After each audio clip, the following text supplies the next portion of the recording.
Well, joining us now from Northern Ireland is Alexander Titov. He's a Russian foreign policy analyst and a lecturer at Queen's University, Belfast. Thank you so much for coming back on the program, Doctor. It looked there for a moment that the Ukrainians were perhaps feeling a bit more confident about their gains in this conflict with Russia, but now it seems that Russian forces are doubling down, particularly in the east of Ukraine. What's your reading of the situation there? Are Russian forces regrouping and making more surprising gains? Well, I think they have changed their tactics since the earlier months of the war, when the hope was the kind of sudden collapse of the whole Ukrainian forces and the state. Now they concentrated in a very effective way, slow but effective way, on the east of Donbass, which was the original, at least ostensibly declared aim of the operation. So yeah, they're making progress. I think if you look at the both Ukrainian and Russian reporters from the ground, there is a lot of casualties on the Ukrainian side. I think President Zelenskyy said that Ukraine is losing up to 100 men killed and up to 500 injured per day, which is extraordinary amount of losses. So yeah, Russians are moving surely but slowly towards their gains. Yeah.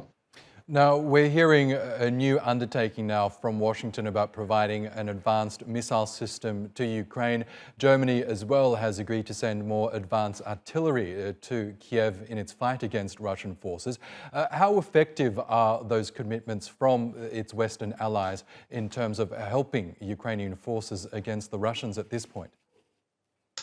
Well, I kind of not specifically military expert, but so far as I gathered, the kind of key here would be not just weapons themselves, but the quantity of them. I think the Americans said they would send 4 units of that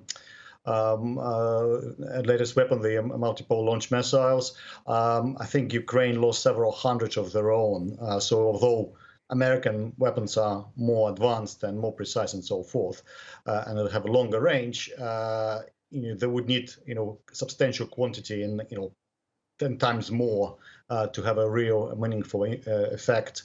Plus, of course, the issue here of training the soldiers, but also I think there is a problem for Ukrainian forces is if things are going as the way they're going to lose a lot of the professional soldiers in the east. Those are not going to be easily replaced in large quantities. So even though you can conscript a lot of soldiers, the quality of the training will not be as high, and even with advanced weapons in lower numbers and largely untrained forces, this might be a very big struggle for Ukraine to change the tide, to be honest.